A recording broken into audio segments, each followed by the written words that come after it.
They stripped her of everything the night she turned 18, and no wolf rose inside her.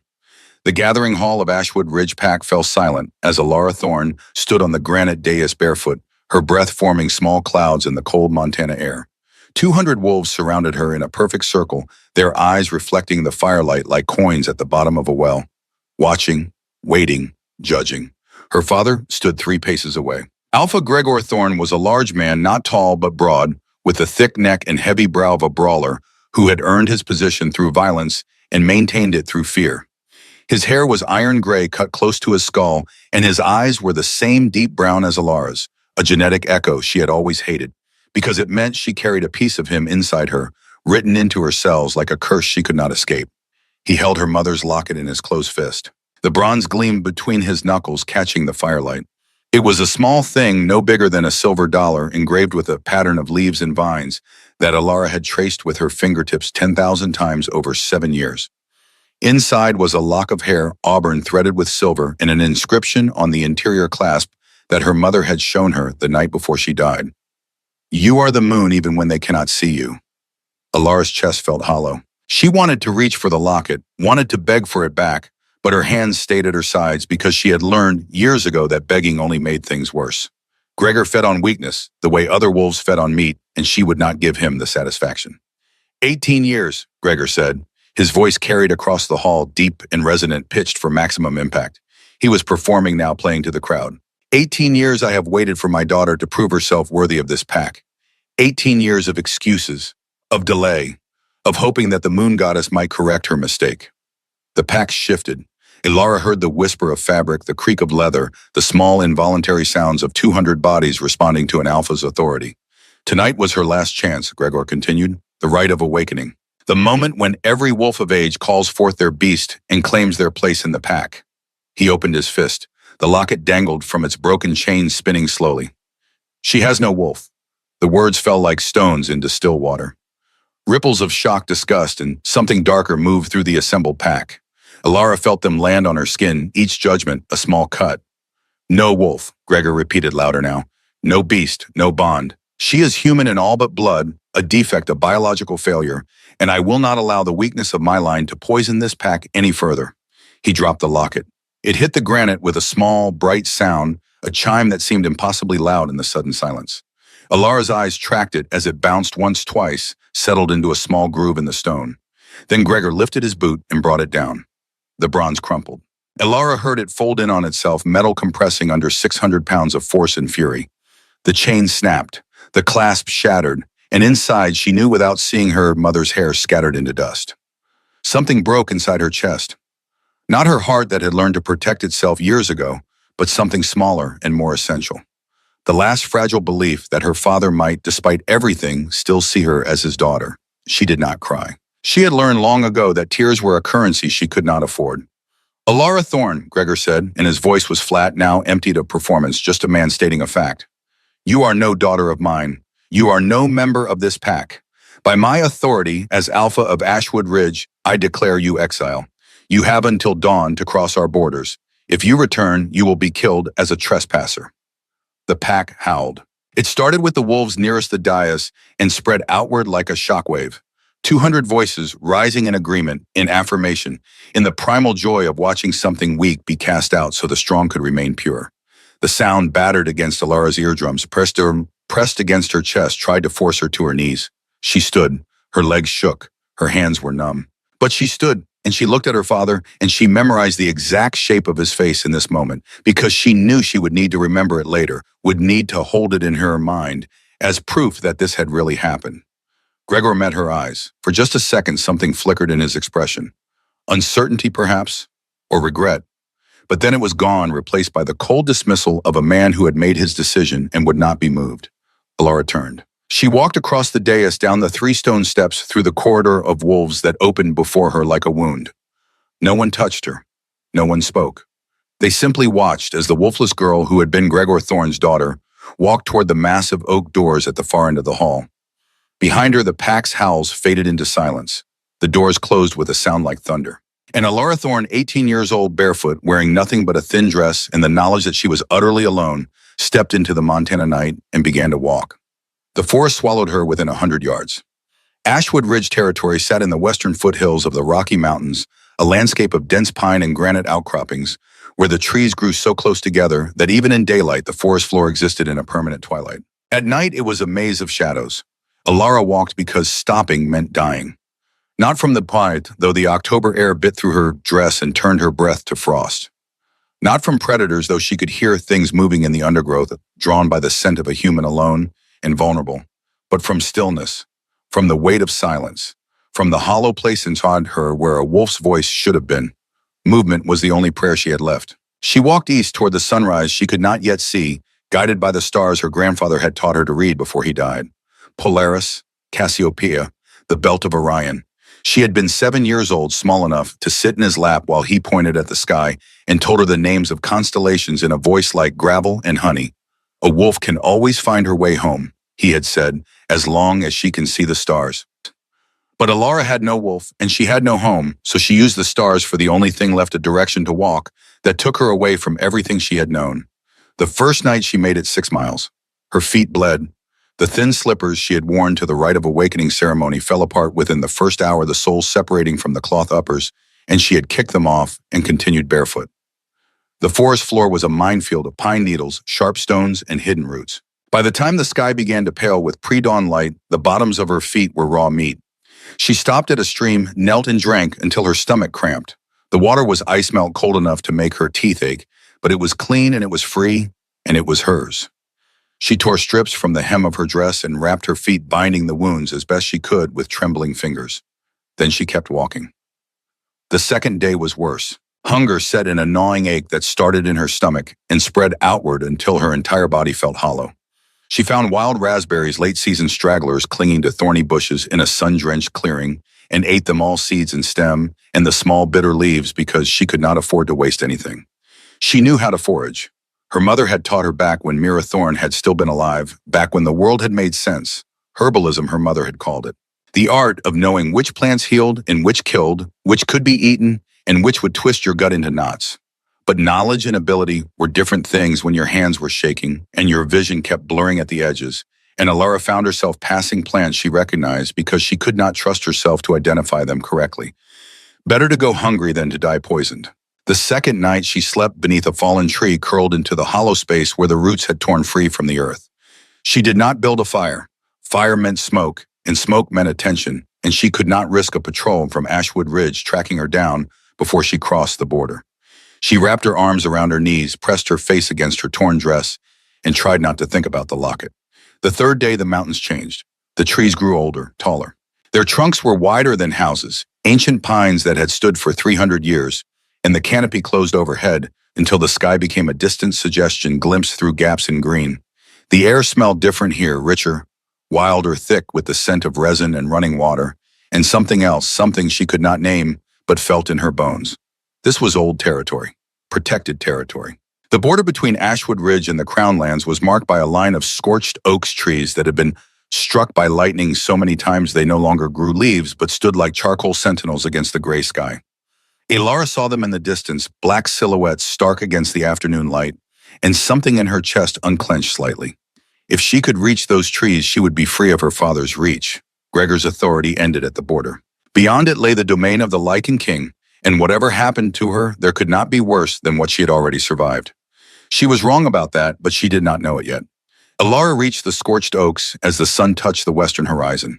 She pressed her palm against the burned bark of the nearest tree, felt the rough char against her skin, and allowed herself one moment of relief. Then her legs gave out. She did not fall so much as fold her body, simply deciding it had done enough, had carried her as far as it could, and now it was shutting down, whether she wanted it to or not. She landed on her knees first, then her hands, then her side, curling into herself on the carpet of fallen pine needles. The world tilted. The edges of her vision went dark and then bright, and then dark again, and she tasted copper in her mouth. 3 days, 18 miles, no food except berries and stream water. Feet wrapped in bloody rags, dress torn to threads, and now finally her body demanding payment for the will that had driven it past every reasonable limit. Alara closed her eyes. She thought about her mother, about the locket, about the words she would never see again.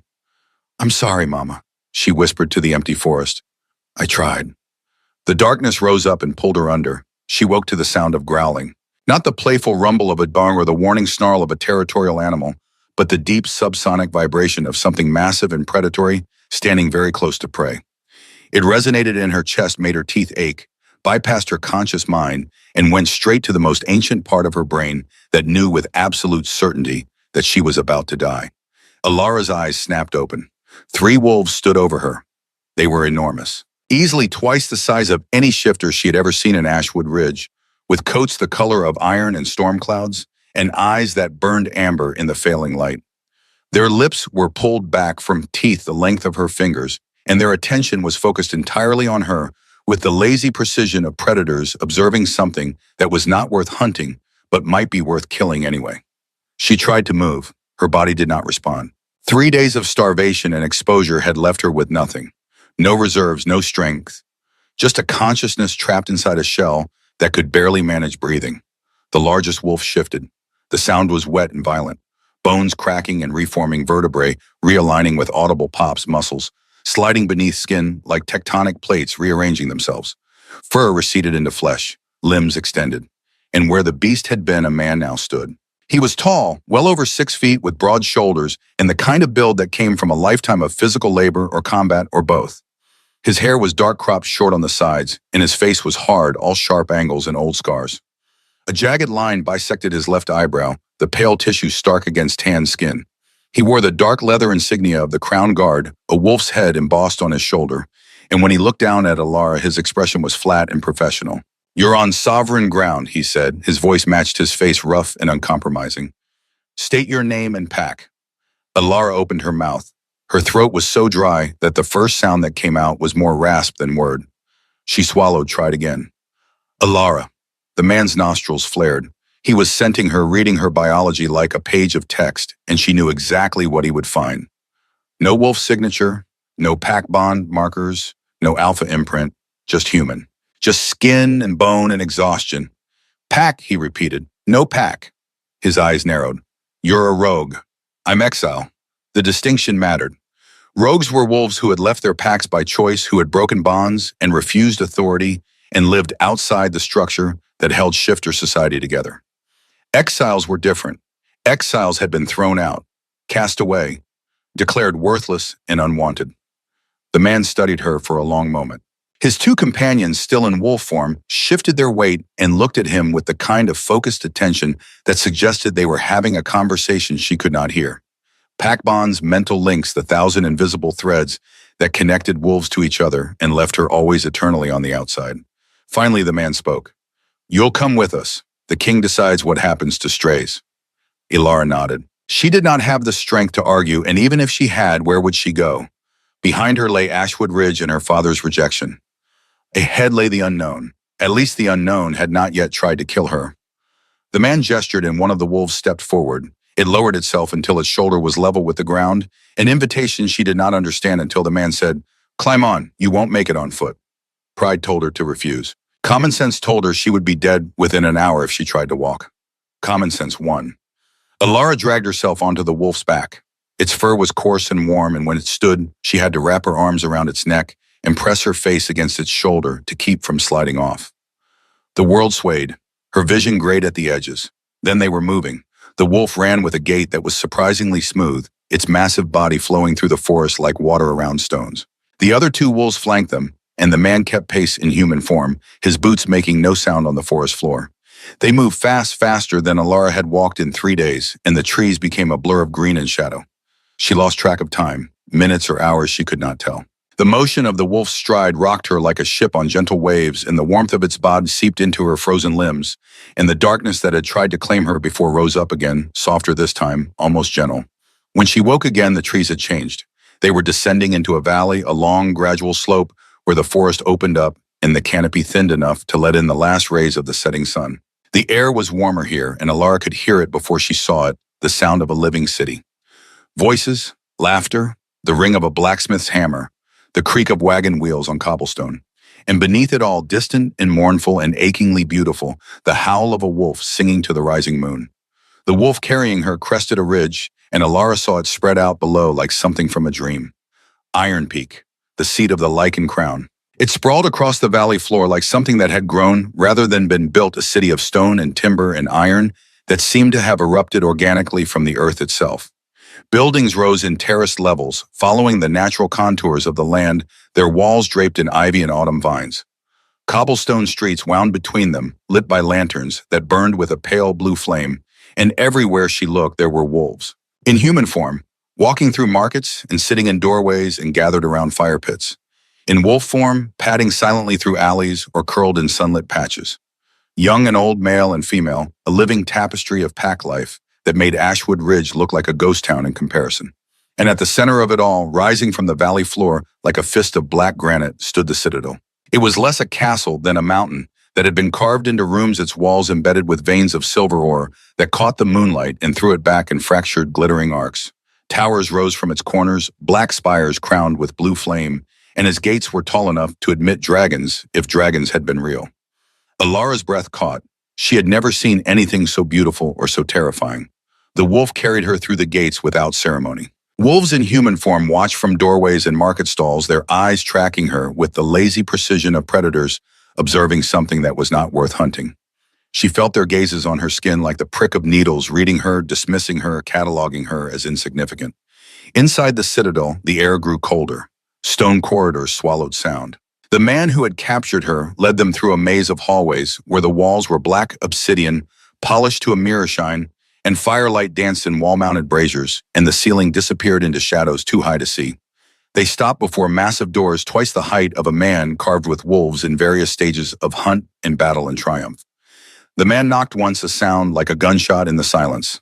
The doors opened. "Wait here," the man said, and his voice was not unkind. "The king will decide." Then he was gone, and Alara was alone in a hall of polished stone, sitting on the floor because her legs would not hold her, staring at the flames that danced in their bronze holders and wondering what happened to exiles who trespassed on sovereign ground. She did not have to wonder long. The doors at the far end of the hall opened, and he entered like weather. That was the only way Alara could describe it. The way the air changed pressure, the way the firelight seemed to bend toward him, the way every molecule of oxygen suddenly felt charged with a current that made the fine hairs on her arms rise. The wolves flanking the hall dropped to one knee in a wave of synchronized movement, heads bowed, throats bared. The guard who had brought her pressed his fist to his chest and lowered his gaze to the floor. King Kalen Voss. He was not what she expected. The story she had heard in Ashwood Ridge painted the Lycan King as a monster, a creature of pure fury, 7 feet of muscle and malice, with eyes like molten gold and a temper that had leveled entire packs. The propaganda of frightened alphas, she realized now, because the man walking toward her was something far more dangerous than a monster.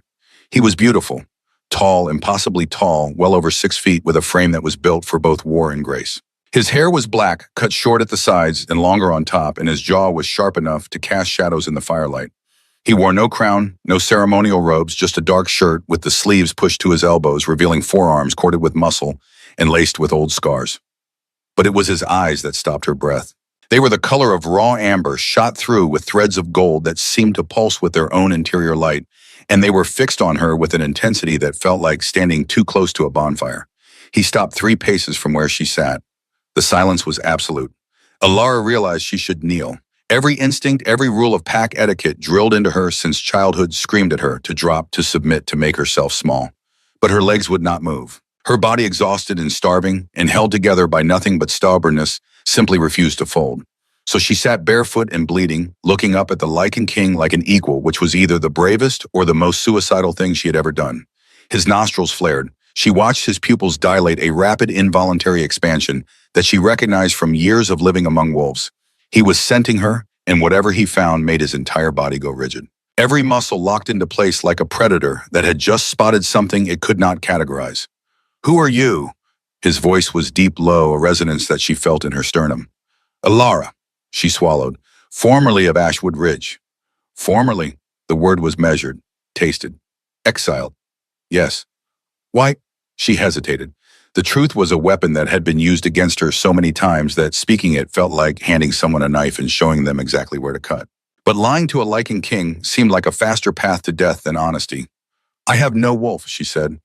A ripple moved through the hall, a collective inhale from the assembled wolves, a sound that carried the weight of judgment and revulsion.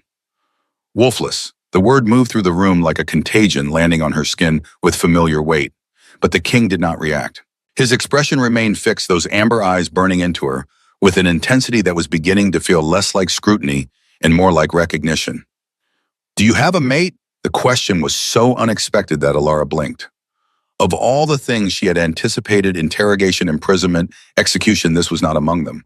The hall seemed to hold its breath. She was acutely aware of every eye in the room, every ear tuned to her frequency, every wolf waiting for her answer, as though something monumental hinged on a single word. She swallowed. Her voice, when it came, was barely more than a breath. "Not yet." The silence that followed was not empty. It was compressed, dense with something she could not name, a pressure that built in the space between her answer and his response, like the charged air before a lightning strike. Then King Kalen Voss did something that shocked every wolf in that hall. He snapped. Not outward, not with violence or rage, though both were clearly coiled inside him like a spring wound past its limit. His jaw clenched so hard she heard his teeth grind. His hands hanging at his sides curled into fists that blanched the knuckles white. A growl tore from his chest, deep, possessive, primal, and the amber in his eyes blazed to liquid gold as his wolf surged toward the surface. The wolves in the hall flinched. Several dropped lower, pressing themselves to the floor. The guard who had brought her took 2 involuntary steps backward. Alara stood perfectly still. She did not understand what was happening. She did not understand why the most powerful wolf in the known world was vibrating with barely contained fury over 3 quiet syllables spoken by a wolfless exile. But she understood with the bone-deep instinct that had kept her alive through 18 years of cruelty that something irreversible had just shifted. The king's eyes never left hers. His voice, when he finally spoke, was rough, scraped raw by the effort of keeping his wolf leashed. "Not yet," he repeated, and in his mouth the words sounded like a vow. They gave her a room in the east wing of the citadel, not a dungeon cell, which was what she had expected, but an actual room with a bed and a window that overlooked the valley. Alara stood in the doorway and stared. The bed was massive, larger than anything she had ever seen in Ashwood Ridge, with a wooden frame carved from dark oak and a mattress thick enough to swallow her whole. Clean linens, ivory-colored and softer than anything she had touched in years, were folded at the foot. A basin of warm water sat on a cedar chest, steam rising in pale wisps. And on the windowsill, catching the last rays of moonlight, was a tray of food. Bread, roasted meat, a bowl of stew thick with root vegetables and herbs that made her mouth water so intensely it hurt. The guard who had escorted her, a different one, this time a woman with silver hair cropped short and a scar across her jaw, gestured to the room. "You'll stay here tonight. Someone will come for you in the morning." Then she was gone, the door closing with a soft click that was somehow more unsettling than if it had been locked. Because unlocked meant trust, and trust was a concept so foreign to Alara's experience that she did not know what to do with it.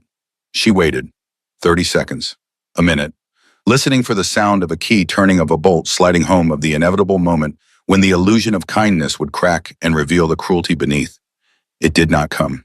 Alara crossed to the food. She ate all of it. She ate so quickly she barely tasted it, her body operating on pure survival instinct, shoving calories into the furnace before someone could take them away. Because someone always took them away. In Ashwood Ridge, food had been conditional, a reward for good behavior, or a punishment withheld, and the muscle memory of scarcity was written so deeply into her bones that even now, safe and alone, she could not eat slowly. The bread disappeared in 4 bites, the meat in 6. The stew she drank straight from the bowl, tipping it back until the last drops ran down her chin. Only when it was gone did she realize her hands were shaking. Not from hunger, that was being addressed, but from the aftershock of what had happened in the hall, the king's reaction, the way he had looked at her, the word that the assembled wolves had not spoken, but she had felt anyway, hanging in the air like smoke. "Mate," Alara pressed her palms flat against her thighs, steadying herself. She knew what mate bonds were, had grown up hearing the stories, the legends, the sacred truth that every wolf carried inside them, like a compass pointing toward home. The moon goddess chose mates before they were born, wrote their destinies in the stars, and when 2 fated wolves met, the recognition was instant and absolute. Biology and magic, and something beyond, both a pull so strong that denying it was like trying to stop breathing. But that required a wolf, and Alara had none. So whatever King Kalen Voss thought he had felt, whatever his wolf had recognized in that hall, it could not be the mate bond. It could not be. Because the bond required 2 wolves to complete the circuit, and she was a broken wire, a connection that led nowhere. She was wrong about that, but she would not understand why for weeks yet. Alara washed the blood from her feet in the basin of warm water, the clean cloth turning pink and then red as she scrubbed away 3 days of damage. The cuts were deep, some down to the muscle, and they would scar badly. She tore strips from the bottom of her already ruined dress and wrapped them carefully, binding the wounds with the precision her mother had taught her years ago. Mira Thorne had been an herbalist, a healer, a woman who understood the language of plants and bodies and the thousand ways that flesh could break and be mended. She had taught Alara everything she knew in the 7 years before she died. Lessons delivered in the quiet hours between dawn and breakfast when Gregor was still sleeping and the pack house was silent. "You'll need these skills," Mira had said once, her thin fingers wrapping a sprained wrist with practiced efficiency. "A wolf heals fast, but you, my darling, you will heal slow, so you must be careful, and you must be smart." Even then, Mira had known, had seen what Gregor refused to see. That Alara was different, that the wolf would never come. Alara finished bandaging her feet and sat on the edge of the bed, staring at her hands in her lap. The room was warm, the bed was soft, the food sat heavy and comforting in her stomach. And for the first time in 3 days, she was not in immediate danger of dying. So why did she feel like she was waiting for the floor to collapse? Because safety, she had learned, was always temporary, a breath held between one blow and the next. And the kindness of strangers was the most dangerous thing of all, because it made you believe in something better, and belief led only to disappointment. She lay down on the bed fully clothed, her body sinking into the mattress, and stared at the ceiling until exhaustion finally pulled her under, into a sleep too deep for dreams. Morning came with a knock at the door. Alara startled awake, her heart hammering instincts, screaming danger before her conscious mind could catch up. The room was bright with sunlight, the window facing east, and she had slept through the entire night without waking once. That alone was a miracle. In Ashwood Ridge, she had trained herself to sleep lightly, to wake at the smallest sound because safety was measured in seconds, and she could not afford to be caught unaware. The knock came again, gentle, patient. "Come in," Alara said, her voice rough with sleep. The door opened and a woman entered, carrying a bundle of cloth draped over one arm. She was in her early 30s, built like a warrior with broad shoulders and the kind of lean muscle that came from a lifetime of combat training. Her hair was dark cut short in a style that was practical rather than decorative, and her face was striking in a way that had nothing to do with conventional beauty and everything to do with the scar that bisected her left eyebrow and the sharp intelligence in her gray eyes. "I'm Branwen," the woman said, "Beta of Iron Peak. The king asked me to see that you have what you need." She set the bundle on the bed. It unfolded into clean clothes, simple but well-made, a tunic and trousers and soft brown leather undergarments, and a pair of boots that looked like they would actually fit. "There's a bathing room down the hall," Branwen continued, her tone matter-of-fact. "Hot water, soap. Take your time. When you're ready, I'll take you to the council chamber." Alara's stomach dropped. "The council? The king has called a meeting. Your presence is required." It was not a request. Branwen left and Alara bathed in water so hot it turned her skin pink, scrubbing away 3 days of dirt and blood and the lingering smell of fear. The soap smelled like pine and something floral she could not name, and when she finally emerged from the water, she felt almost human again. The clothes fit perfectly. Someone had guessed her size with disturbing accuracy, and when she pulled on the boots, they molded to her bandaged feet like they had been made for her. She studied herself in the small mirror above the basin. The girl looking back was a stranger. Thinner than she remembered, all sharp edges and hollow cheeks with dark circles under her eyes that spoke of years of poor sleep.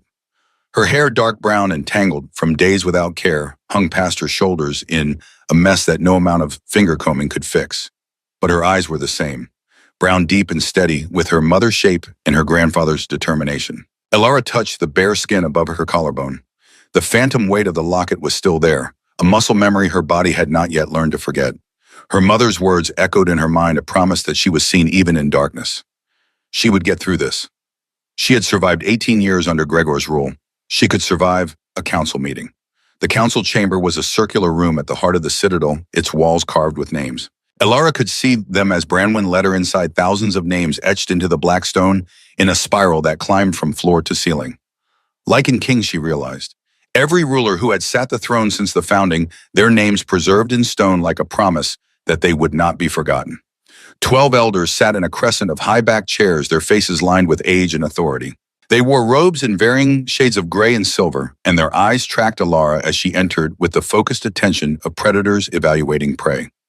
At the center, on a raised platform, sat Kalen. He was wearing the same dark shirt from the night before, with his forearms bare. His posture relaxed in a way that somehow made him more intimidating rather than less. His eyes found hers the moment she entered the room, and the intensity of his gaze made her miss a step. Branwen touched her elbow, steadying her, and led her to a spot in the center of the floor directly in front of the king's platform. "The exile has no wolf," said a voice from the council. Ilara's attention snapped to the speaker, a thin woman with white hair pulled back in a severe bun, her face all sharp angles and disapproval. Elder Marin based on the gold insignia pinned to her robes. "Pack law is clear," Marin continued, her voice dry as kindling. "Wolfless individuals are not granted asylum in the Crown lands. She should be returned to the border." "She was exiled by her own alpha," Branwen interjected, her voice carrying the weight of authority. "Returning her to the border is a death sentence. She has no territory, no pack, no protection." "That is not our concern," Marin replied, and the casual cruelty of it landed in Ilara's chest like a fist. Kalen said nothing. He was watching Ilara, and Ilara, standing in the center of 12 people debating her right to exist, felt the walls closing in. She had been here before. Different room, different people, but the same fundamental truth. She was being judged, found wanting, dismissed, and she was so tired of it. "I asked for nothing," Ilara said. The room shifted. 12 pairs of eyes locked onto her. "I asked for nothing," she repeated, her voice steady despite the tremor in her hands. "Not asylum, not protection, not a place in your pack. I ask only to pass through your lands unharmed and continue south. There are human settlements beyond the Grey March River. I will go there." The calculation happened in real time. She watched it move through the assembled elders, a subtle reorientation of attention. She had given them what they wanted, an easy exit, a wolfless girl who would remove herself from their world voluntarily. Several elders nodded with obvious relief, but Kalen's expression had changed. The controlled mask cracked, and beneath it, Ilara saw something raw, something that looked like pain. "You would leave." It was not a question, it was an accusation wrapped in disbelief. Ilara met his gaze. "I will not stay where I am unwanted. I have done that long enough." The silence was brutal. It stretched between them like a wire taut and humming, and Ilara watched his jaw work, watched his hands grip the arms of his chair until the wood groaned. She thought she was being noble. She thought she was sparing him the burden of a wolfless mate, a political catastrophe, a biological impossibility, a bond that half the room would call a defect and the other half would call a curse. She thought in the broken logic of someone who had been told their entire life that they were worthless, that she was doing him a kindness. She was wrong, because what Kalen heard was not nobility. What he heard was the woman his wolf recognized as its other half, its completion, its home, telling him that she would rather walk into exile a second time than stay with him. He let her go. That was his mistake. His pride, his shock, his inability to articulate the volcanic upheaval happening inside his chest. All of it conspired to keep him silent. When he should have spoken, when he should have stood and said, "You are wanted. You are mine. Stay." Instead, he said, "Branwen, see that she has supplies for the journey." And Ilara, her heart, a closed fist behind her ribs, nodded once and left the council chamber. She had practiced this, the leaving. She had gotten very good at it. She made it as far as the southern gate before the world tilted on its axis. Branwen had been efficient, a pack of supplies, dried meat and hard bread, and a water skin. A warm cloak lined with fur, the boots she was already wearing, and a small pouch of coins, silver stamped with the Iron Peak Wolf, enough to buy passage on a boat or a week's lodging in a human town. "Don't thank me," Branwen had said when Ilara opened her mouth to speak. "I'm helping you make the worst decision of your life." Then she had turned and walked away, her jaw tight, her shoulders rigid with disapproval. Ilara shouldered the pack and walked toward the southern gate, where the cobblestones gave way to a dirt road that wound through the lower valley toward the Grey March River.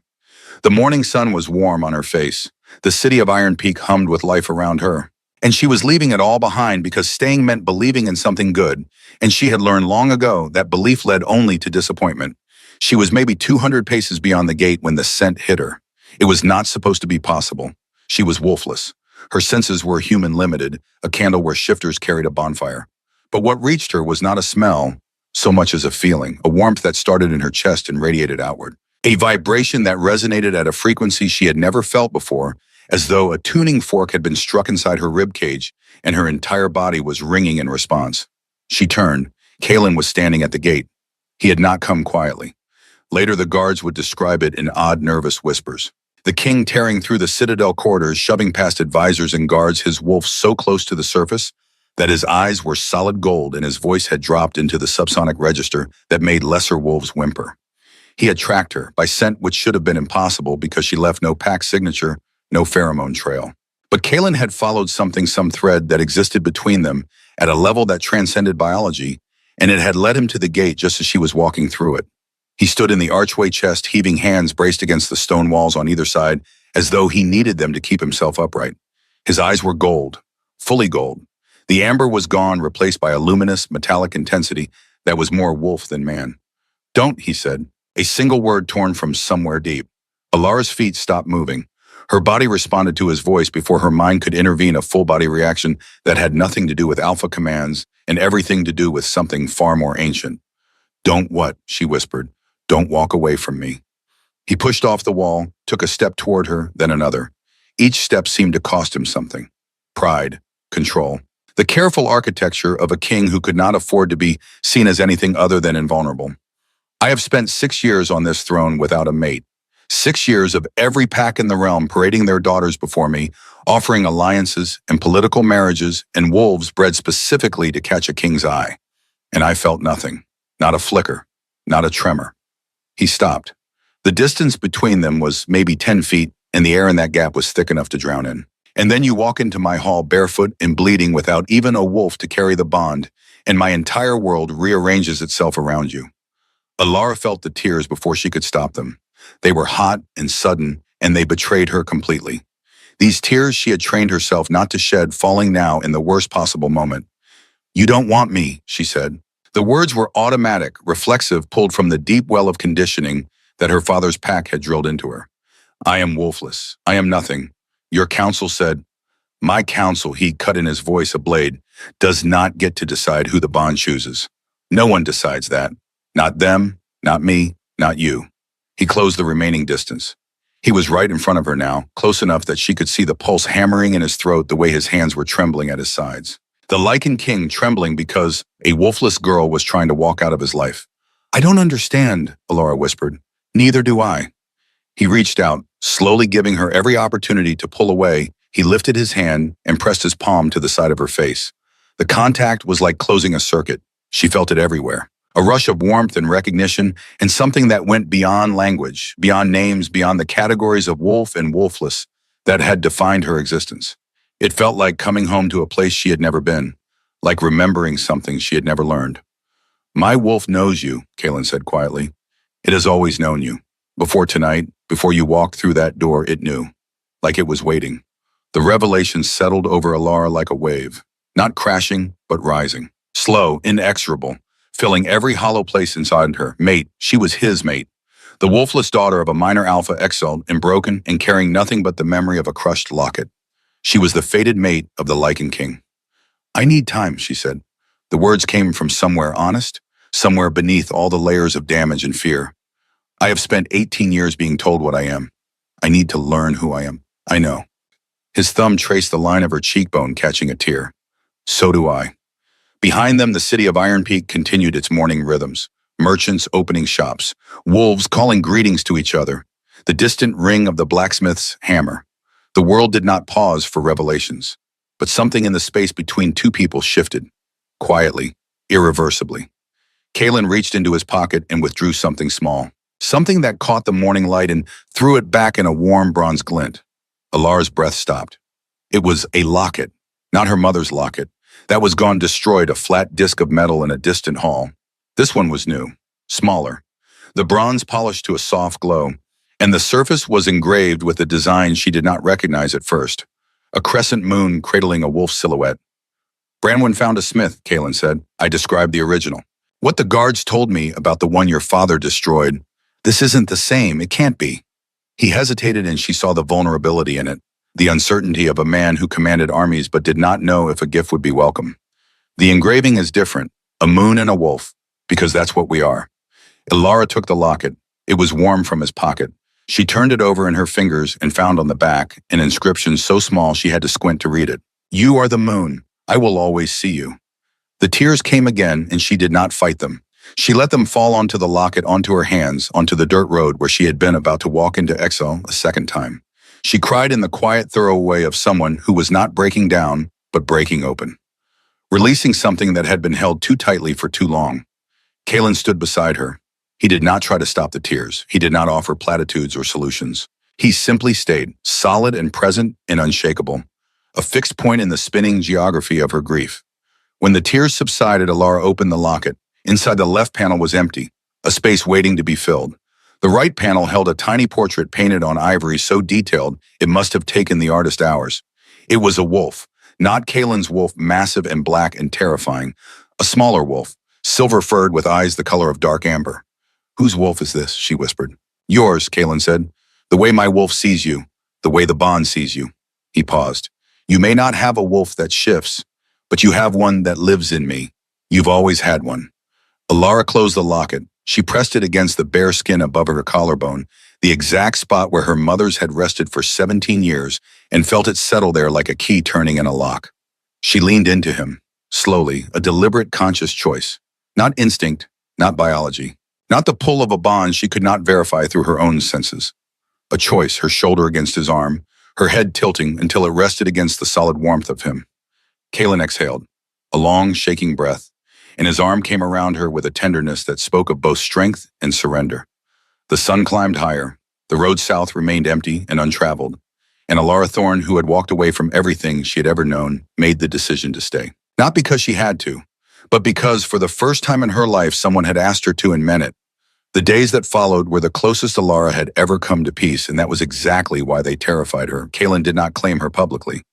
He understood with an emotional intelligence that continually surprised her that the wolfless exile who had arrived barefoot at his gates was not ready for the spotlight of a royal mating announcement. Instead, he gave her space. A room in the east wing that remained hers, though the door connecting to his chambers stayed unlocked from both sides. Access to the Citadel library, which was vast and filled with texts on shifter history that she devoured like a person starving for context. A seat at meals where no one questioned her presence because Branwen had made it quietly and lethally clear that questions would not be tolerated. But intimacy was harder than logistics. Alara flinched when people touched her. She ate quickly, hunched over her plate, protecting her food with the instinct of someone who had gone hungry too many times. She woke before dawn every morning, hard-hammering, certain that the room would be locked from the outside, that the food would be gone, that someone would come and tell her it had all been a mistake. Kalen noticed everything. He never mentioned it. Instead, he did small things. He brought her tea in the library, a wordless gesture, the cup placed at her elbow while she read his hand lingering near hers for a moment before he withdrew. He walked with her in the Citadel gardens, matching his pace to hers, talking about inconsequential things. The history of a particular rosebush, the name of a bird calling from the wall, as though he understood that she needed ordinary conversations before she could handle extraordinary ones. And slowly, in increments so small, they were almost invisible, Alara began to unfold. She laughed one afternoon, a real laugh startled out of her by something Branwen said about the Elder Council's collective inability to agree on lunch arrangements for an upcoming summit. The sound of it stopped Kalen mid-stride. He looked at her with an expression she could not decode, something between wonder and grief, as though her laughter was the most beautiful and most devastating sound he had ever heard. "What?" she asked, suddenly self-conscious. "Nothing." His voice was rough. "Just don't stop doing that." But the peace was fragile, and the fracture came from exactly where she should have expected it. The message arrived on the morning of the 12th day. Alara was in the library transcribing notes from a text on pack governance structures when Branwen appeared in the doorway. The beta's face was carefully neutral, but her jaw was tight, and her hand rested on the hilt of the blade at her hip with the unconscious readiness of a warrior preparing for violence. "The king wants you in the council chamber," Branwen said. "Now." The walk through the Citadel corridors felt longer than it should have. Alara's stomach twisted with a familiar dread, the kind that came from years of being summoned to her father's presence and knowing that nothing good ever followed. She touched the locket at her throat, drawing comfort from the solid weight of it. "You are the moon. I will always see you." The council chamber was already full when they arrived. All 12 elders in their seats, their expressions ranging from concern to poorly concealed satisfaction. And standing in the center of the floor, dressed in formal black and flanked by 3 wolves in ceremonial armor, was a courier bearing the crest of Ashwood Ridge. Alara's blood turned to ice. Kalen sat on his throne, and when his eyes found hers, she saw the carefully controlled fury burning there. He gestured to a space beside the throne platform, an invitation rather than a command, and Alara moved to stand there on legs that felt like they belonged to someone else. The courier stepped forward and knelt, presenting a sealed scroll to Kalen with both hands. "A message from Alpha Gregor of Ashwood Ridge, Your Majesty, delivered under seal of continental law." Kalen took the scroll. The wax seal cracked like a gunshot in the silent room. He read in silence, and Alara watched the color drain from his face, replaced by something cold and white, and infinitely more dangerous. When he finished, he handed the scroll to Elder Thaddeus, the neutral elder, who presided over council debates. Thaddeus read his white eyebrows, climbing toward his hairline, and then passed it to Elder Marin. "What does it say?" Elara asked. Her voice came out steadier than she felt. Kalen looked at her, and in his eyes, she saw an apology for what he was about to confirm. "Your father is invoking the statute of bloodright." The words hit her like a physical blow. She knew that statute. Every wolf knew it, though it had not been used in living memory. An ancient law written in the 1st century after the packs unified under a single continental authority that gave an alpha unilateral control over all biological members of their pack, regardless of exile status, regardless of consent. "He's demanding your return," Kalen continued, his voice carefully controlled, "within 14 days. If the crown refuses, he will petition the Council of Alphas for a vote of no confidence in my adherence to traditional pack law." The room spun. Elara reached out, steadied herself against the edge of the throne platform. Elder Marin spoke, her dry voice cutting through the shocked silence. "The statute of bloodright has not been invoked in over 200 years, but it has never been formally repealed. If Ashwood Ridge takes this to the Council of Alphas, it becomes a question of legal precedent." "It becomes a question," Kalen said, and his quiet was more dangerous than other men's shouting, "of whether this crown bows to a minor alpha's ego. The answer is no." "Your Majesty," Elder Thaddeus said carefully, "defying the statute puts you in direct conflict with a legal framework that holds the Continental Alliance together. There are 49 other alphas who will be watching how you handle this, many of them traditionalists who believe the old laws exist for a reason. Many of them," Branwen interjected, her voice sharp, "are also terrified that if you successfully challenge one ancient statute, you might start looking at others, like the ones that let them treat their pack members like property." Several elders shifted uncomfortably. Elara's hands were shaking. She pressed them flat against her thighs, but the tremor would not stop. This was happening. Her father, 200 miles away, was reaching across the distance to drag her back into his control. And he was using the law itself as a weapon, turning the structure that was supposed to protect wolves against her. That night, alone in her room, she pressed her hand to the bare skin above her collarbone, where the new locket rested. The warmth of it was a small comfort against the cold certainty settling in her chest. Her father would not let her go, and if Kalen fought this battle, if he defied the statute and challenged the Council of Alphas, he would be risking his throne, his alliances, his entire political foundation. For her, for a wolfless girl who brought nothing but complications and danger. Elara looked out the window at the city of Iron Peak spread below the blue lanterns flickering like stars, and made a decision that she thought was noble. She would leave. Not south to human lands, but somewhere else. Somewhere far enough that Gregor could not reach her, and Kalen would not have to choose between his mate and his crown.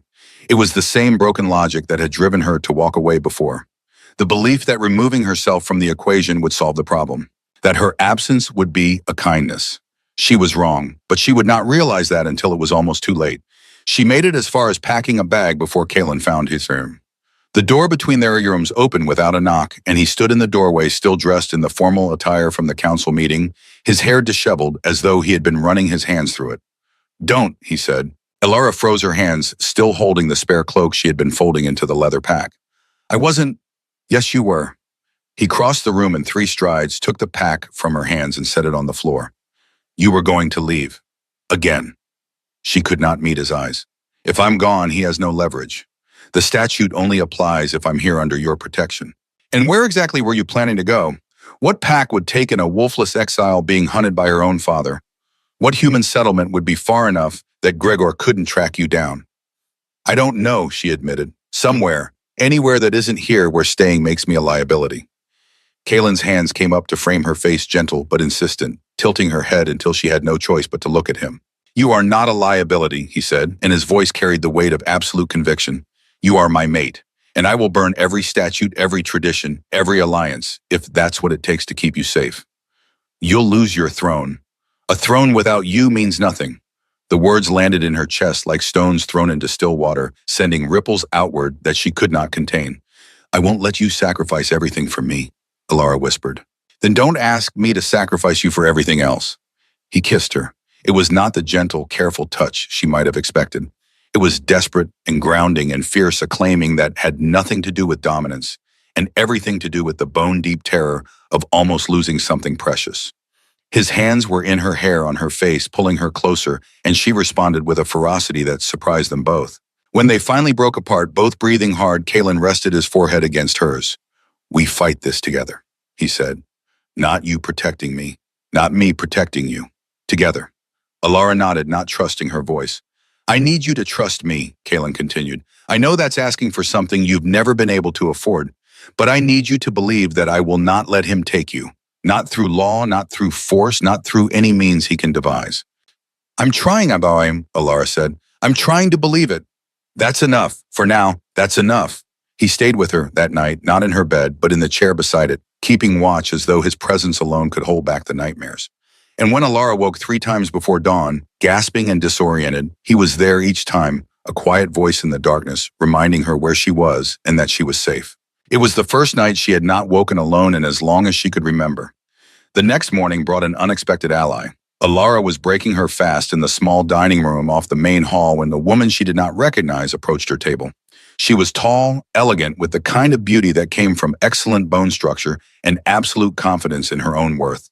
Her blonde hair was pulled back in an intricate braid, and she wore the deep green colors of the Silverpine pack. "You must be Alara," the woman said, her voice warm. "I'm Liana. Alpha Gareth of Silverpine is my father." Alara set down her tea, suddenly wary. Silverpine was one of the traditionalist packs, one of the voices that would likely support Gregor's petition to the Council of Alphas.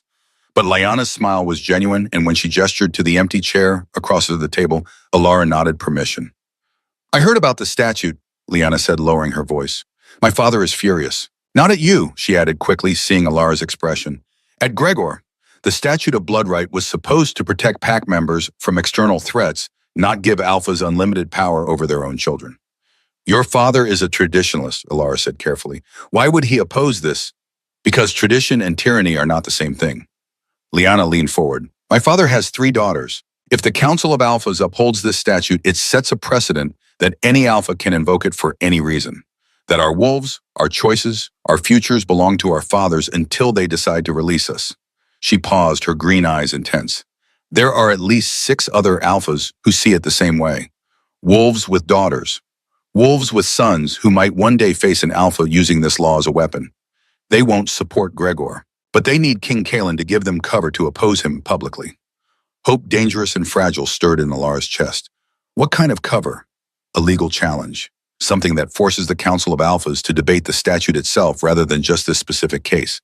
If the question becomes, should this law exist at all, rather than does Gregor have the right to invoke it, then we have a chance. Alara's mind raced. She had spent the last week reading pack law in the library, devouring centuries of legal precedent and continental governance structures. She knew there was a process for challenging statutes, but it required time and political capital and the support of at least 12 alphas to bring a motion to the council floor. "How many alphas would support a repeal vote?" Alara asked. "Right now, maybe 15. We need 25 to force a debate and 30 to pass a repeal." Liana's expression was grim. "It's not enough, not yet." Branwen appeared in the doorway, her expression unreadable. "The king wants to see you, both of you." In the council chamber, Kalen stood with a map spread across the table markers indicating packed territories across the continental lands. He looked up as he entered, and Alara saw the exhaustion in the lines around his eyes. He had been awake all night planning. "Liana," he acknowledged, "your father sent word this morning. Silverpine will vote against upholding the statute." "He will," Liana confirmed, "and we've been discussing strategy. If we can build a case for repeal, we will." Kalen's voice was absolute. "I'm invoking the right of formal challenge. Any alpha who petitions under continental law can be challenged on the grounds of jurisdiction or standing. I'm arguing that Gregor lost jurisdiction when he formally exiled Alara." Elder Thaddeus, who had been standing quietly in the corner, spoke up. "That will buy you 30 days at most. The Council of Alphas will rule that exile does not sever blood right, and then you're back where you started. 30 days is enough to find 25 alphas and build the case for repeal." "And if you fail?" Elder Marin asked, her tone skeptical. Kalen's expression was carved from stone. "I won't." The days that followed were a blur of activity. Kalen sent messages to every alpha in the Continental Alliance, carefully worded arguments about why the Statute of Bloodright was a relic of a more brutal time. Branwen coordinated with sympathetic pack members across territories, building a network of wolves willing to share their stories privately, preparing for the day when testimony might be needed. And Alara, to her surprise, found herself at the center of the strategy sessions. Kalen insisted on it. "You understand this law in a way I never will," he said. "You've lived under its shadow. Your insight matters. So she sat in the war room with the king and his advisors, offering perspective on how alphas use the statute as a tool of control, identifying weaknesses in Gregor's petition, suggesting arguments that might sway traditional alphas toward reform. It was the first time in her life that her voice had mattered. The first time someone had asked for her opinion and actually listened to the answer. And slowly, without quite meaning to, Alara began to see herself differently. Not as a burden, not as a defect, but as someone with knowledge and insight earned through suffering and the strength to turn that suffering into something useful. On the evening of the 16th day, as she and Kaylin reviewed legal documents in the library, he reached across the table and took her hand. "I need to tell you something," he said.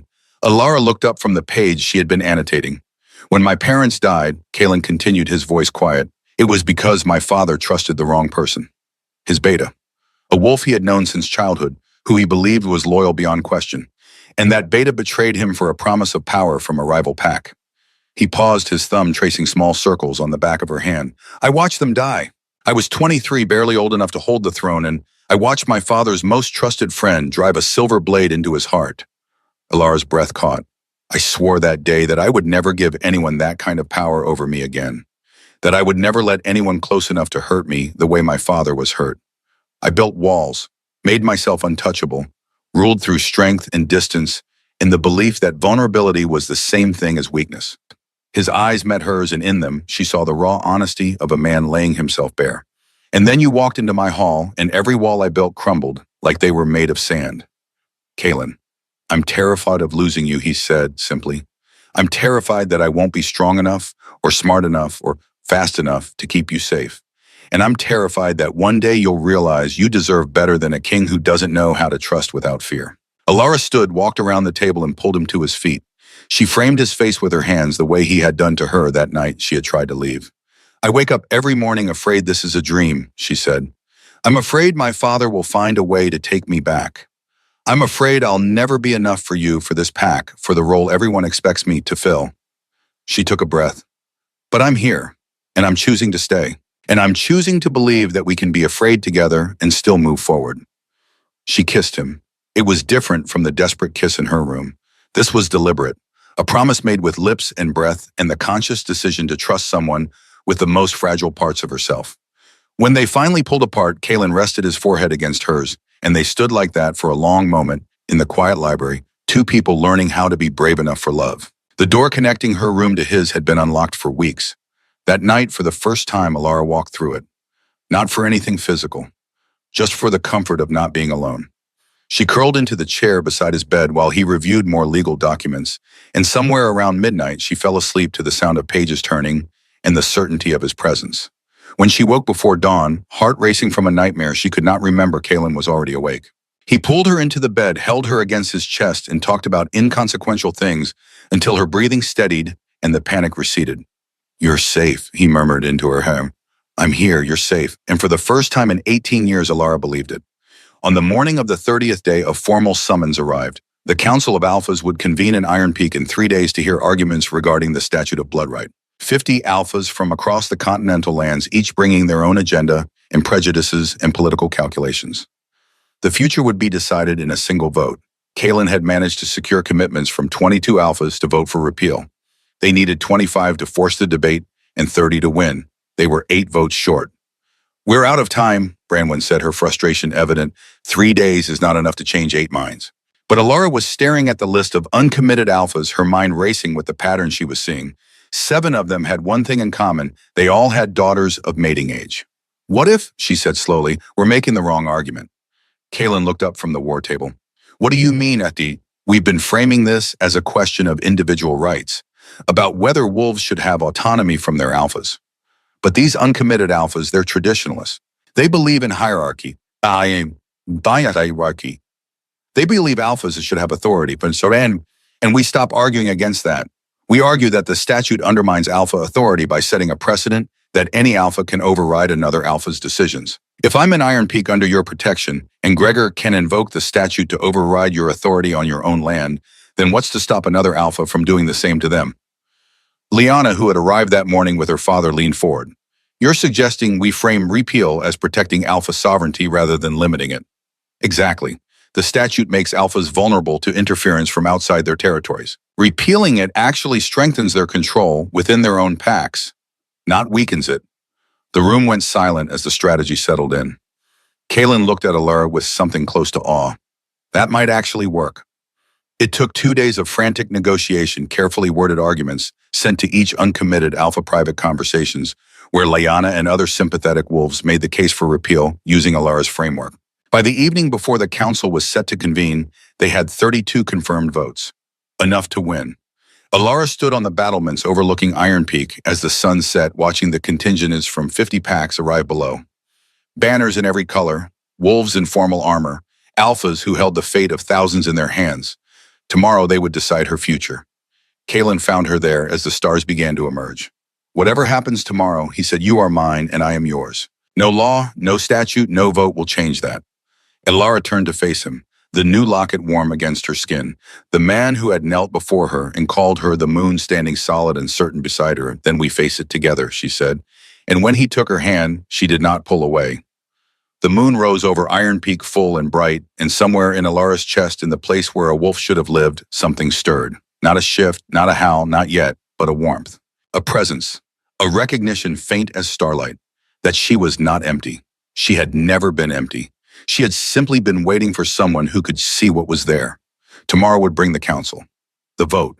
The reckoning with her father, and the law he had weaponized against her. But tonight, standing on the battlements with Kalen's hand in hers, Alara Thorne allowed herself to hope. And hope, she was learning, was not a weakness. It was the bravest thing she had ever done. The Grand Forum was built to hold 200 wolves comfortably. With 50 alphas and their delegations packed into the circular stone amphitheater, it felt like a powder keg waiting for a spark. Alara sat in the observer's gallery, technically not part of the proceedings, with Branwen, a solid presence at her shoulder. Below, the 50 alphas sat in tiered rings descending toward the central floor, where Elder Thaddeus presided. Kalen sat in the first ring, not on a throne, but among his peers, a calculated statement of equality.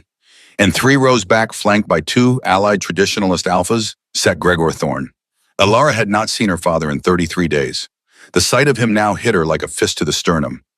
He looked smaller than she remembered, or perhaps she had simply grown taller in his absence. His iron gray hair was the same, his heavy brow, his brown eyes that found hers across the distance and held them with the cold assessment of a man evaluating property. She did not look away. The Council of Alphas is convened. Elder Thaddeus announced, his voice carrying through the chamber. We are here to address a petition from Alpha Gregor of Ashwood Ridge invoking the statute of blood right. However, King Kalen Voss has invoked the right of formal challenge, questioning whether the statute itself should remain in force. A murmur moved through the assembled alphas. The question before this council is not whether one alpha has the right to invoke an ancient law, Thaddeus continued, but whether that law serves the interests of pack stability and continental unity in the modern age. He gestured to a wolf in formal robes who stepped forward with a stack of documents. Arguments for maintaining the statute will be heard first, followed by arguments for repeal. A vote will follow. 25 votes are required to force formal debate. 30 votes are required to pass repeal. Alpha Gareth of Silverpine stood first. He was a large man, traditionalist to his core, and when he spoke, Alara's heart sank. The statute of blood right has stood for 4 centuries, Gareth said. It is the foundation of alpha authority. Without it, we invite chaos, wolves questioning their alphas, packs fragmenting. The very structure that has kept us unified since the founding, crumbling, because we have grown soft. He sat. 3 other traditionalist alphas spoke in support, their arguments, variations on the same theme: tradition, authority, the sanctity of pack hierarchy. Then Kalen stood. I am not here to argue against tradition, he said, and his voice carried the weight of absolute conviction. Tradition has its place. Tradition gives us roots. But tradition is not the same as law, and law is not the same as justice.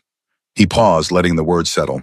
The statute of blood right was written in an era when alphas were warlords defending their territories from external threats. It gave them the power to recall their wolves from danger, to protect their packs from enemies who might use stolen members as leverage. That was its purpose. Protection. Kalen's eyes swept the chamber. But tell me this, if Alpha Gregor can invoke the statute to override my authority on my own land, to claim a wolf I have granted sanctuary, what stops another alpha from doing the same to you? If this statute stands, then every alpha in this chamber is vulnerable to having their decisions overruled by any other alpha who shares a blood tie with one of their pack members. The chamber shifted. Alara saw the calculation happen in real-time. Alphas who had been leaning toward tradition suddenly reconsidering. This is not about individual rights, Kalen continued. This is about whether you want to maintain your sovereignty within your own territories or whether you want to live in a world where any alpha can reach across borders and undermine your authority with a single petition. He sat. The silence was profound. Then Alpha Gareth stood again. Alara held her breath. I came here to defend this statute, Gareth said slowly. I have 3 daughters. I believe that a father's authority over his children was absolute and necessary. But King Kalen has raised a point I had not considered. He turned to face Gregor directly. If the statute allows Alpha Gregor to override King Kalen's sanctuary on Crown lands, then it allows any Alpha to override my authority in Silverpine. That is not tradition. That is vulnerability. He paused. I vote to repeal. The chamber erupted. Alara's hands gripped the railing of the observers' gallery as Alpha after Alpha stood to speak. Some in support of repeal, citing Kalen's sovereignty argument. Others opposed clinging to the old ways. And then unexpectedly, a small Omega woman stood in the petitioner's gallery. I request permission to testify, she said, her voice trembling but clear. Elder Thaddeus frowned. This is a debate among alphas. She speaks for those who bear the cost of your laws, Kalen interrupted. I move that we hear her. A vote. 27 alphas supported hearing testimony. The Omega woman descended to the floor. She was young, maybe 25, with scars on her wrists that suggested restraints. My name is Mira, she said, of the Blackwater Pack. 5 years ago, my alpha invoked the statute of bloodright to force my return from a neighboring pack where I had found my fated mate. He used the law to dissolve my bond and sell me into a political mating with an alpha twice my age. Her voice cracked, but she continued. The statute says an alpha has absolute authority over biological pack members. It does not say that authority must be just. It does not say it must be kind. It only says it is absolute. She looked up at the assembled alphas. I am not asking for your pity.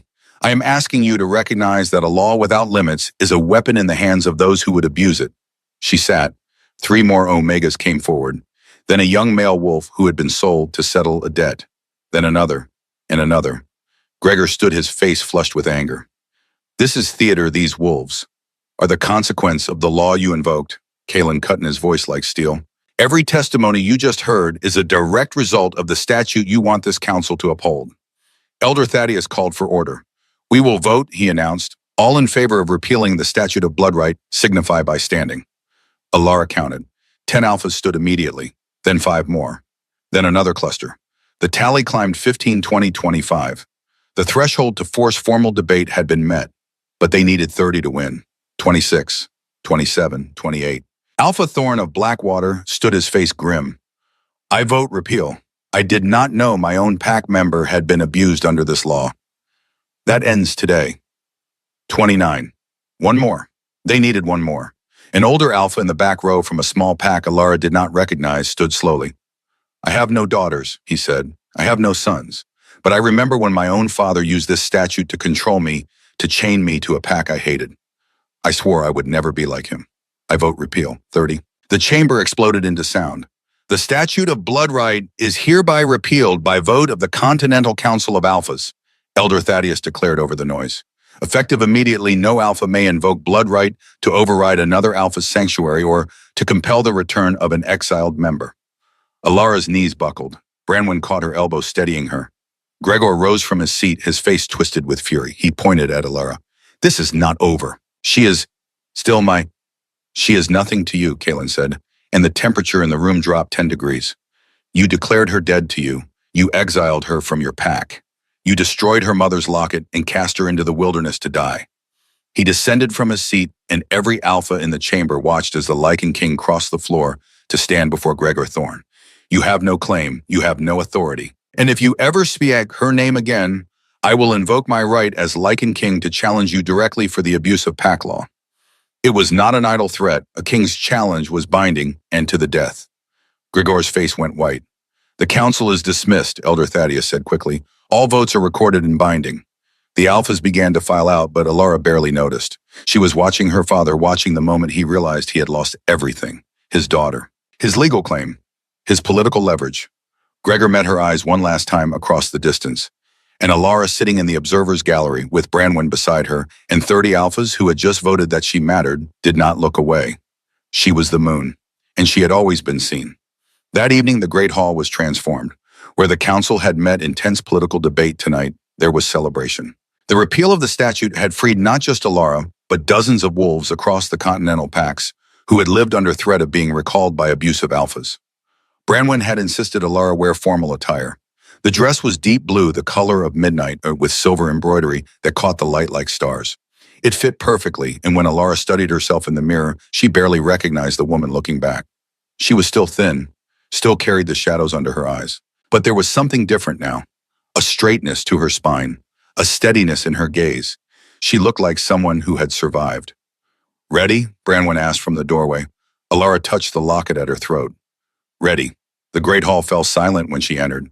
300 Wolves Alphas and pack members and visiting delegations all turned to watch as Alara Thorne walked across the polished obsidian floor toward the raised platform where Kalen waited. He was dressed in formal black, the crown of Iron Peak resting on his dark hair for the first time since she had met him. He looked every inch a king, powerful, untouchable, beautiful. And when his eyes found hers, they softened with something that had nothing to do with power and everything to do with the man beneath the crown. Alara climbed the 3 steps to the platform. Kalen descended to meet her, and in front of 300 witnesses, the Lycan King dropped to one knee. The hall gasped. "Alara Thorne," Kalen said, his voice carrying through the absolute silence. "I kneel before you not as a king claiming property, but as a man asking a question." He reached into his pocket and withdrew a silver collar, delicate and engraved with words she could not read from this angle. "Will you be my mate? Not because a bond demands it, not because tradition requires it, but because you choose it. Because I choose you and you choose me, and we build something together that belongs to no one but us." Alara's vision blurred with tears. "The collar says equals in all things," Kalen continued quietly. "That is what I offer you. Not a crown, not a title, just partnership. Just us." Alara sank to her knees in front of him, so they were eye-to-eye equal on the floor of the Great Hall. "Yes," she whispered. Then louder so the hall could hear, "Yes." Kalen's hands shook as he fastened the silver collar around her throat. It was warm against her skin, a perfect weight, and when it clicked into place, something in Alara's chest resonated like a bell being struck. The warmth she had felt before, faint and distant, surged. For a heartbeat, she felt it. A presence in her mind that was not her own thoughts. A consciousness vast and wild and utterly devoted. "There you are," it seemed to say. "I have been waiting." Alara gasped. "Kalen." His eyes widened. "You felt that. I felt..." She pressed her hand to her chest. "Something. I felt something." He pulled her to her feet and they stood together on the platform as the hall erupted into howls of celebration. But Alara barely heard it. She was focused on the warmth in her chest, the presence that was there and gone like starlight glimpsed through clouds. Not a full shift, not a wolf she could call forth, but proof undeniable and precious that she was not empty. She had never been empty. Her wolf had simply been waiting for her to be ready to see it. Kalen placed a matching silver band on his own wrist, engraved with the same words, "equals in all things." And when he kissed her, the hall's howls crescendoed into something joyful and wild, a pack of celebrating not just a mating, but a victory over a law that had hurt too many for too long. Spring came to Iron Peak with an explosion of green. Alara stood in the new Omega Wellness Center, watching as 12 young Omegas practiced reading strategy maps with Branwen. The building had been her idea, funded by silver from Kalen's personal treasury, and built on the southern edge of the Citadel grounds. It was not a shelter, it was a school, a place where Omegas could learn strategy, governance, healing, mapmaking, all the skills that would let them lead rather than simply follow. 23 Omegas had sought sanctuary in Iron Peak since the statute's repeal. Not all stayed, but those who did were thriving. Luna Alara, one of the young Omegas, a girl named Kira, held up a map. "Is this the correct route for the supply chain?" Alara studied it, made 2 small corrections, and handed it back. "Perfect. Now calculate the cost differential if we reroute through Silverpine instead of Blackwater." She no longer flinched when people called her Luna. It had taken months, but the title had settled on her shoulders like the silver collar, a perfect weight earned rather than given. Branwen caught her eye and gestured to the door. "He's looking for you." Alara found Kalen in the war room, bent over a letter with Elder Thaddeus. "The Continental Council wants you to speak at the next summit," Thaddeus was saying, "about governance reform," and he noticed Alara. "Luna, we were just discussing..." "I'll do it," Alara interrupted. Both men stared at her. "The summit," she clarified. "I'll speak. If they want to hear about reform, they should hear it from someone who lived under the old system." Kalen's expression shifted to something that looked like pride. "You're certain?" "I am." Thaddeus nodded. I'll send confirmation. He gathered his documents and left, closing the door behind him. Kalen crossed to Alara and pulled her against him, his arms wrapping around her waist. How were the students? He asked. Brilliant. Kira mapped an entire supply chain revision. Takes after her teacher. Alara leaned into him, comfortable in a way that still sometimes surprised her. 6 months of waking up safe. 6 months of meals that no one took away. 6 months of learning that trust was not a weapon people used against you. I had a letter from Seren, she said. Kalen's arms tightened fractionally. Alara's sister had written 3 months ago a tentative reach across the distance in damage. The letters had continued, slowly building a bridge.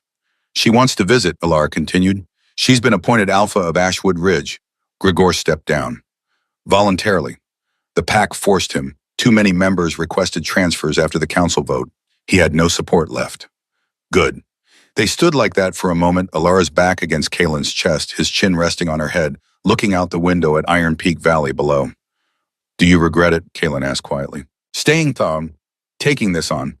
Alara thought about the question seriously. The Luna's role was not ceremonial. She attended council meetings, mediated disputes, managed the wellness center and half a dozen other initiatives for pack reform. It was exhausting. It was fulfilling. It was hers. No, she said, I don't regret it. Good. He pressed a kiss to the top of her head. Because I need you to know something. She turned in his arms to face him. I have loved you since the moment you refused to kneel in that hall, he said. Before I knew your name, before I knew what the bond was, I looked at you broken and bleeding and utterly unbowed, and I thought this is the strongest person I have ever seen. Alara's throat tightened. I love you, Kalen continued. Not because the bond chose you, but because you are brilliant and brave, and you laugh at Branwen's terrible jokes, and you fight for wolves who have no one else to fight for them. I love you too, Alara whispered, even though you bring me tea when I don't ask for it, and you worry too much, and you still haven't learned that I can carry my own bags. He laughed, and the sound was warm and real and home.